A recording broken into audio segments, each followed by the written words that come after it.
Você sabia que todas as manhãs, sem perceber, você pode estar sobrecarregando seus rins exatamente com o café da manhã que acredita ser saudável? Um nível elevado de creatinina não é apenas um número em um exame de sangue. É um sinal silencioso de socorro do seu corpo. Hoje, aqui no canal Dr. João Silva, eu vou te mostrar opções simples de café da manhã que ajudam a limpar, proteger e aliviar os rins. Muitas vezes com mais eficácia do que diversos medicamentos. E também vou revelar um café da manhã que você deve evitar a todo custo se não quiser continuar prejudicando seus rins de forma silenciosa. Se você acorda se sentindo pesado, inchado, com as pálpebras dos olhos inflamadas ou com marcas nas mãos, mesmo depois de uma boa noite de sono, este vídeo é pra você. Porque esse cansaço que surge antes mesmo do primeiro café do dia, nem sempre está relacionado à falta de descanso.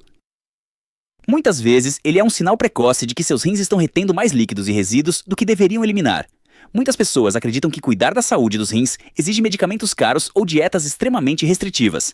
Mas a verdade é muito mais simples. O mais assustador é que, todas as manhãs, muita gente prejudica os rins, sem saber, em vez de oferecer o alívio que eles tanto precisam.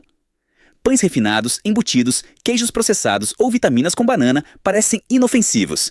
No entanto, eles escondem grandes quantidades de sódio, fósforo e potássio, forçando os rins a trabalharem no limite logo nas primeiras horas do dia.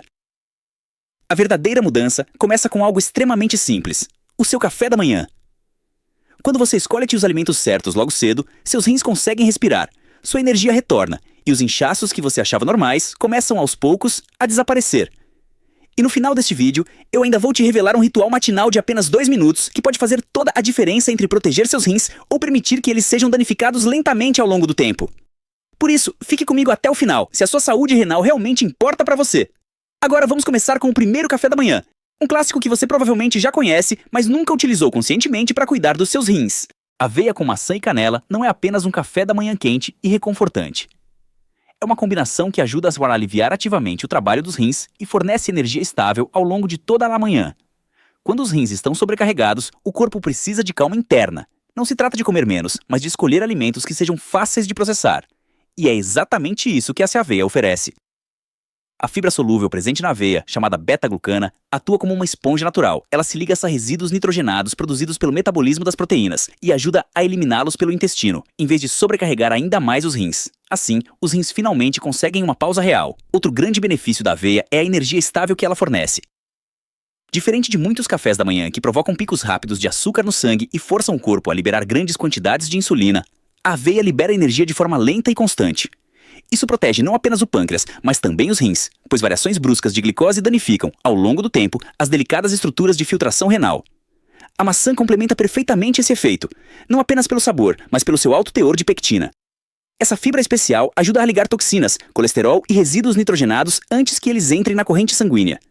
É uma limpeza silenciosa que começa no intestino e beneficia diretamente os rins. Além disso, a maçã contém apenas quantidades moderadas de potássio, o que a torna muito mais adequada para pessoas com creatinina elevada do que muitas outras frutas. Ralada e levemente cozida junto com a aveia, ela libera sua doçura natural aos poucos, sem necessidade de açúcar adicional. O toque final, pequeno mas decisivo, é a canela. Mesmo em quantidades reduzidas, ela melhora a sensibilidade à insulina, um fator central em casos de diabetes e resistência à insulina, duas causas frequentes do aumento da creatinina. Um metabolismo equilibrado significa menos estresse oxidativo, melhor circulação e uma função renal mais estável. Este café da manhã é simples de preparar, suave para o organismo e ideal para pessoas que acordam com inchaço ou falta de energia. Ele é pobre em sódio, não contém açúcar adicionado e não provoca picos perigosos de potássio ou fósforo. É um café da manhã que nutre sem sobrecarregar, aquece, protege e respeita o ritmo do corpo. Antes mesmo de comer qualquer coisa pela manhã, existe um hábito simples que pode proteger seus rins, como poucas outras atitudes conseguem. Ele praticamente não custa nada, leva apenas 2 minutos e ainda assim é ignorado pela maioria das pessoas. Água morna com limão logo ao acordar. Pode parecer simples demais para fazer diferença, mas é exatamente nessa simplicidade que está a sua força. O limão contém citrato natural, uma substância que impede a cristalização do cálcio na urina. Esses cristais são o ponto inicial da formação dos cálculos renais, uma das complicações mais comuns em pessoas acima dos 50 anos com creatinina elevada. Estudos mostram que o consumo diário de suco de limão diluído aumenta os níveis de citrato na urina e reduz significativamente o risco de pedras nos rins. Isso é extremamente importante porque os cálculos renais não causam apenas dor intensa. Quando se movimentam, eles provocam inflamações, microlesões e danos permanentes às estruturas de filtração dos rins. Em rins já enfraquecidos, esse risco é ainda maior, pois a urina tende a ficar mais concentrada e menos diluída. Por isso, a prevenção logo pela manhã faz toda a diferença. O preparo é simples. Assim que acordar, esprema o suco de meia limão fresco em um copo de água morna, cerca de 240 ml. Beba lentamente ao longo de 10 a 15 minutos. A água morna ativa suavemente a digestão, enquanto o citrato do limão auxilia na função renal e melhora a composição da urina. É importante não usar suco de limão concentrado e nunca ingerir o limão puro. Após beber, enxague a boca com água para proteger o esmalte dos dentes. Esse pequeno ritual não ajuda apenas a prevenir pedras nos rins. Ele também contribui para uma leve alcalinização do organismo, reduz a carga sobre o fígado e melhora o bem-estar geral. Muitas pessoas relatam que após 2 ou 3 semanas, passam a acordar se sentindo mais leves, menos inchadas e mentalmente mais lúcidas. Um hábito simples, rápido e acessível, mas que pode gerar grandes benefícios ao longo do tempo. Muitas pessoas com creatinina elevada têm medo de consumir proteína. Disseram a elas que deveriam evitá-la completamente. Mas isso é apenas metade da verdade. O corpo precisa de proteína para manter a massa muscular, reparar tecidos e preservar a força ao longo dos anos. O verdadeiro problema não é a proteína em si, mas o tipo errado de proteína. É aqui que a clara de ovo se torna uma excelente aliada. A clara de ovo é composta quase exclusivamente por albumina, uma proteína de alta qualidade que o corpo consegue utilizar de forma muito eficiente, produzindo poucos resíduos metabólicos. Menos resíduos nitrogenados significam menos trabalho para os rins. Diferente da gema, a clara não contém gordura, colesterol e possui quantidades mínimas de fósforo, um mineral que tende a se acumular facilmente no organismo quando a função renal está comprometida. 2 claras bem cozidas já são suficientes para nutrir os músculos e proporcionar saciedade, sem sobrecarregar os rins. Para acompanhar, uma fatia de pão integral de fácil digestão é a melhor escolha. O objetivo não é exagerar na fibra, mas garantir boa tolerância digestiva. Pães de centeio ou com linhaça são especialmente indicados, pois ajudam a manter o açúcar no sangue estável e fornecem energia prolongada. Como complemento, 2 colheres de chá de abacate são suficientes. Sim, o abacate contém potássio, mas nessa pequena quantidade ele oferece gorduras insaturadas valiosas, que melhoram a circulação sanguínea e ajudam a reduzir processos inflamatórios. Para dar sabor, bastam algumas gotas de limão e ervas frescas como salsa ou orégano, sem sal, sem temperos industrializados. Cada grama de sódio favorece a retenção de líquidos e eleva a pressão arterial, 2 inimigos silenciosos dos rins. Esse café da manhã fornece força sem peso, proteína sem sobrecarga e energia sem picos de glicose. Ele ajuda a prevenir a perda de massa muscular, algo fundamental, pois a falta de proteína faz o corpo quebrar tecido muscular, o que aumenta ainda mais a produção de creatinina. Um ciclo perigoso, que essa refeição ajuda a interromper. Existe um café da manhã que milhões de pessoas consomem todos os dias, acreditando que ele é saudável. Na realidade, ele prejudica os rins de forma silenciosa, constante e progressiva. Pão branco, presunto ou embutidos, queijo processado e um copo de leite com banana ou achocolatado. Isso soa familiar para você? Vamos começar pelo pão branco. Ele quase não contém fibras e se transforma rapidamente em açúcar no organismo. Isso provoca picos de glicose no sangue, que ao longo do tempo danificam os vasos sanguíneos mais delicados dos rins. Em seguida vem os embutidos. Apenas algumas fatias já fornecem grandes quantidades de sódio e, muitas vezes, fósforo adicionado. Isso eleva a pressão arterial, favorece a retenção de líquidos e obriga os rins a trabalharem constantemente sob pressão. O queijo processado piora ainda mais a situação. Ele contém muito sal, gorduras saturadas e aditivos à base de fósforo, que rins enfraquecidos têm dificuldade de eliminar. Como resultado, a circulação sanguínea diminui, a capacidade de filtração cai e o dano se acumula dia após dia. O golpe final costuma vir com a vitamina de banana ou leite com chocolate. A banana é rica em potássio, que em casos de função renal reduzida pode se acumular no sangue e provocar alterações perigosas no ritmo cardíaco. O leite integral adiciona ainda mais proteína animal, gordura e fósforo, representando uma carga pesada para rins já fragilizados. Externamente, a sensação é de saciedade e energia.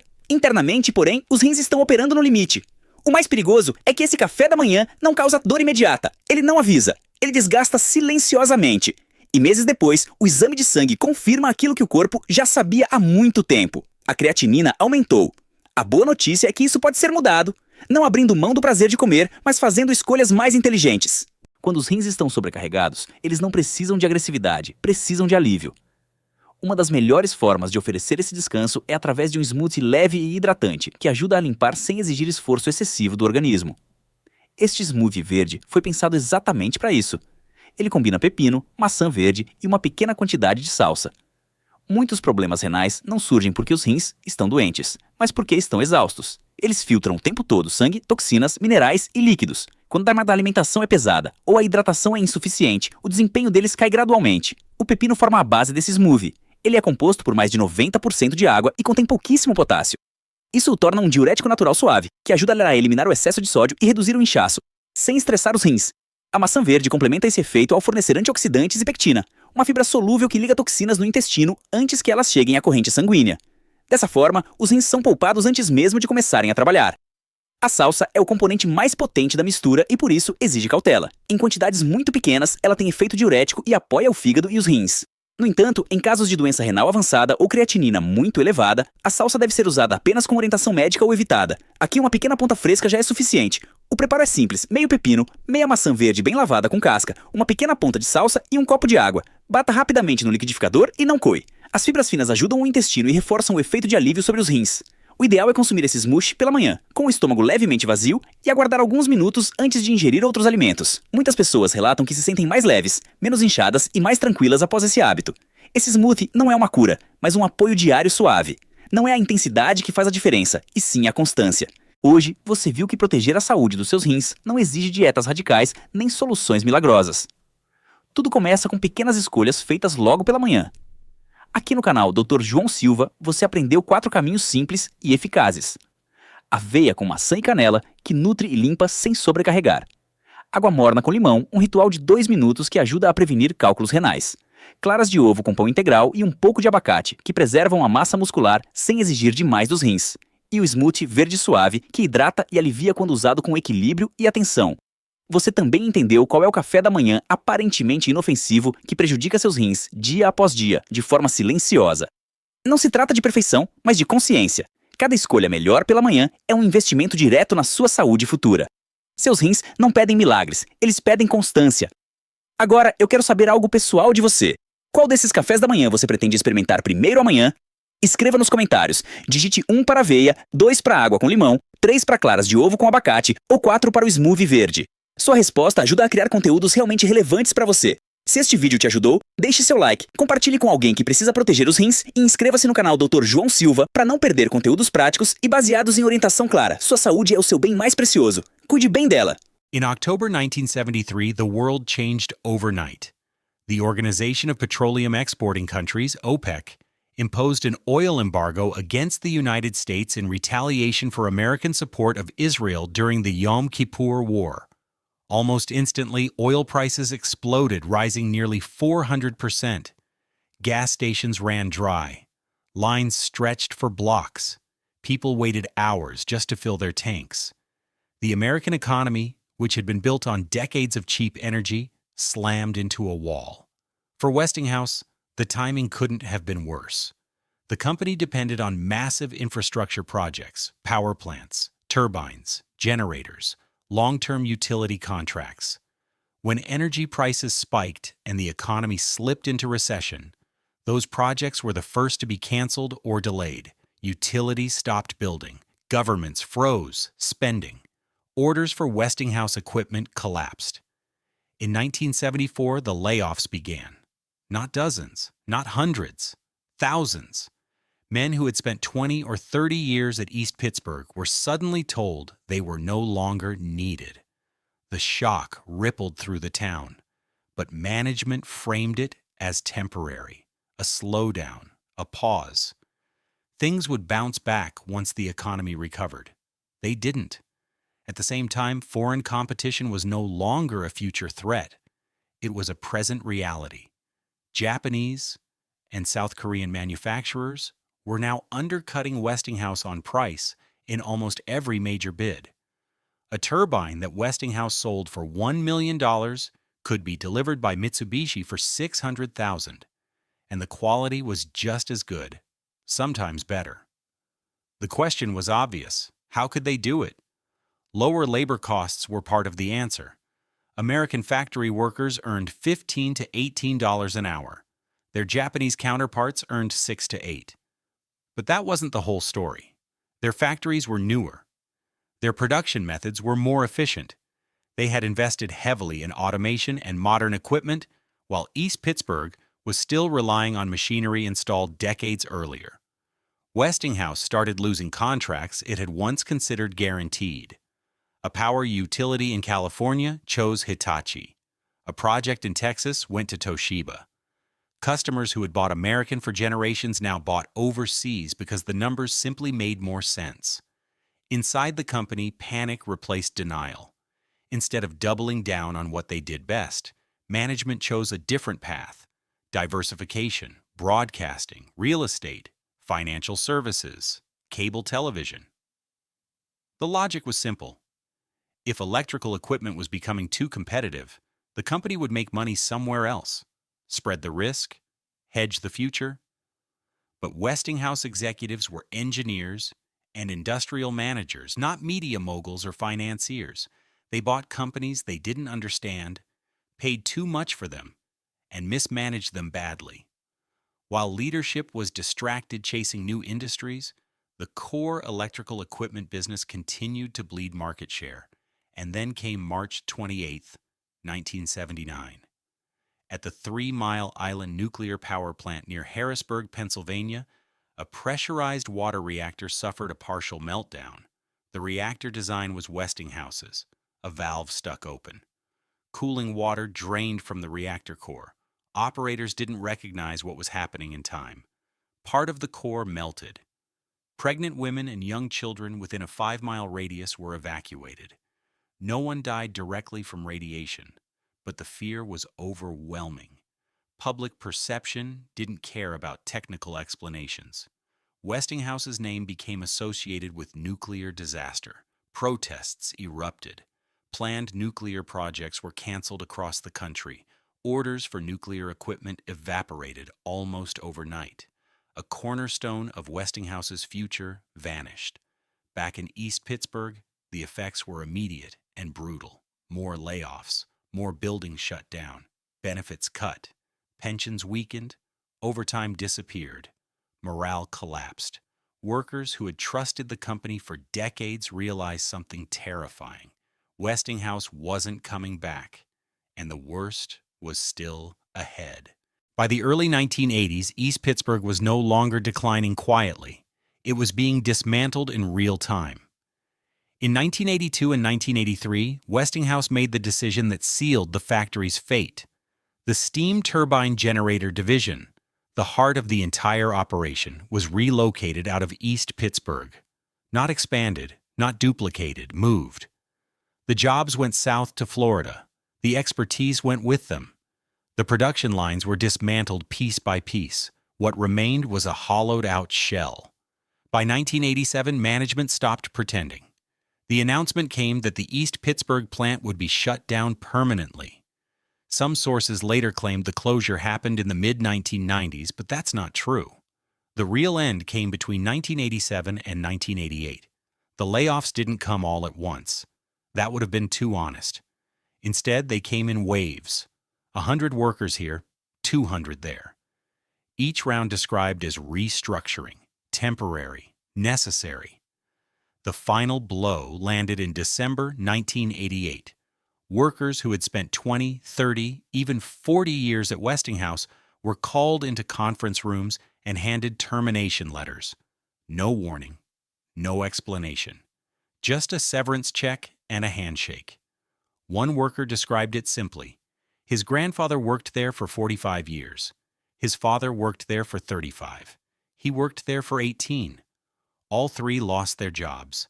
3 generations erased in a single decade.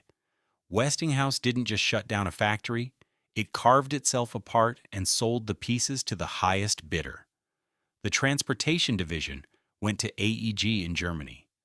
The elevator and escalator business was sold to Schindler in Switzerland. The transmission and distribution business went to ABB. Years earlier, the appliance division had already been sold off.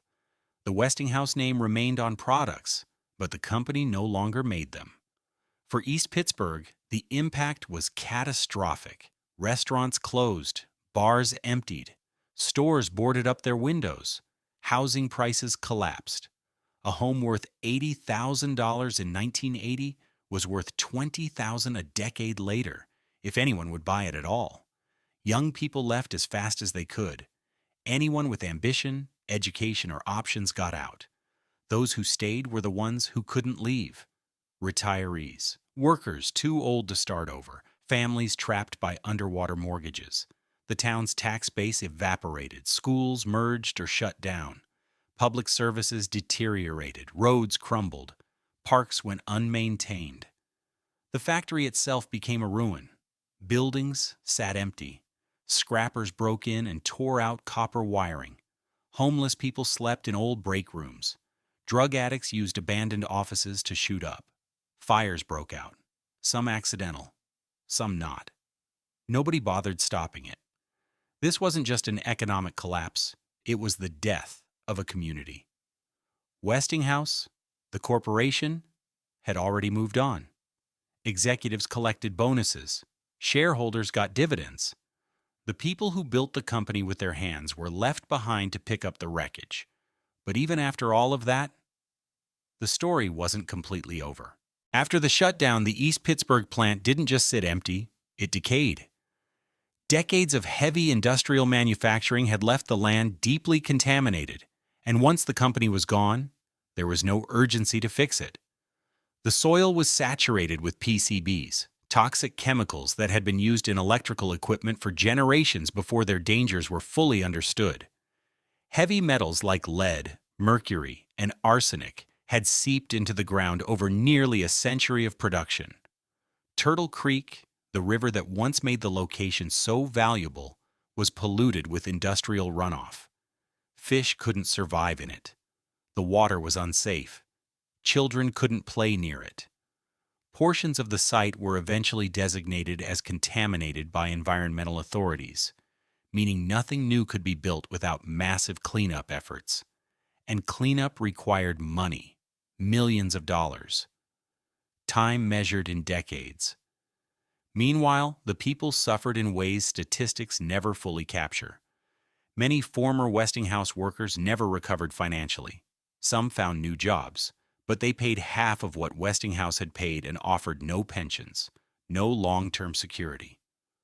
Others went back to school in their 40s and 50s, trying to learn new trades in an economy that no longer wanted industrial labor. Some burned through their savings. Some lost their homes. Banks foreclosed on houses that families had lived in for generations.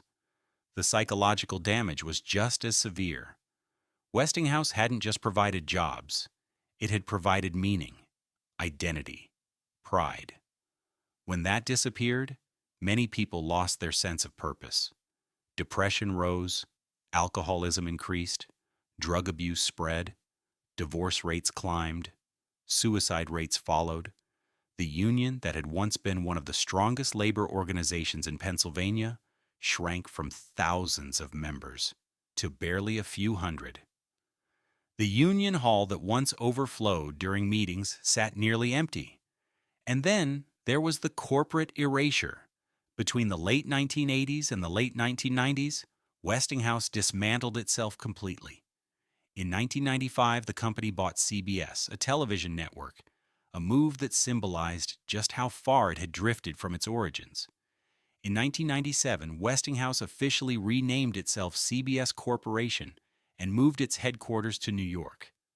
The name that had once defined American engineering vanished from the industrial world.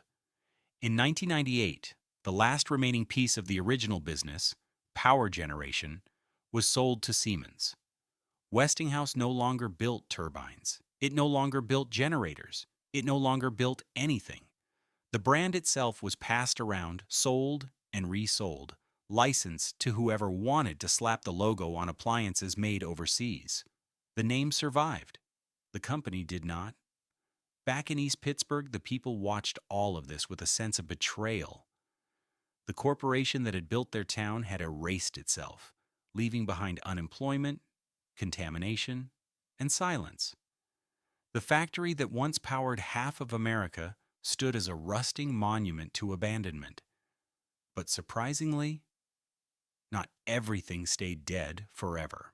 For years, the East Pittsburgh plant looked like it would remain a permanent scar on the landscape, a ruin, a reminder of what was lost. But in the early 2000s, something unexpected happened.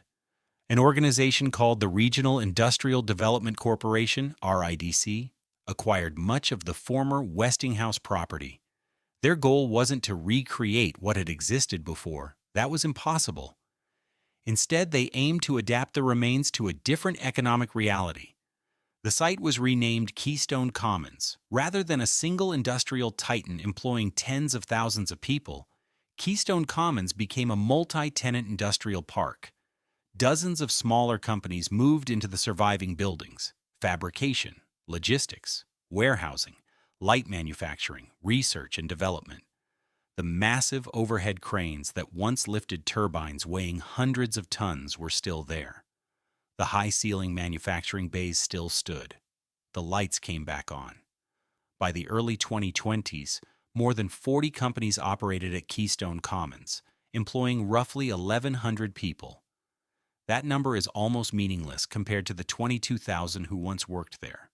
This wasn't a comeback. It was survival. A shadow of what had been. In 2013, 34 retired Westinghouse workers returned to the site for a guided tour. Men who had spent their entire careers inside those buildings walked through the same spaces decades later. Some pointed to where they used to work. Some stood silently. Some cried. One of them said it best. The products and methods have changed, but the space is still being used. It wasn't the ending they wanted, but it was something. East Pittsburgh today isn't a ghost town, but it isn't what it was. The population is smaller. The downtown is quiet. The sense of shared identity is gone. People commute elsewhere. Some work at Keystone Commons. Some stay because it's home and nowhere else feels right. The factory no longer defines the town, and it never will again. So what does this story actually teach us? First, no company is too big to fail. Westinghouse was one of the most powerful corporations in American history. It won the War of Currents. It powered Niagara Falls. It built nuclear reactors. It employed generations. And yet, it collapsed in little more than a decade once the world changed, and it failed to adapt. Second, diversification is not a strategy if you don't understand what you're diversifying into. Westinghouse abandoned its core strengths instead of fixing them. It chased industries it didn't understand while neglecting the one thing it had always done better than anyone else. The result was failure on all fronts. Third, workers and communities always pay the price. Executives leave. Shareholders move on. But towns like East Pittsburgh are stuck with the consequences: lost jobs, broken identities, environmental damage that lasts generations. And finally, legacy is complicated. Westinghouse, the company, is gone. The brand is hollow, but the ideas remain. Alternating current powers the world. Pressurized water reactors still dominate nuclear energy.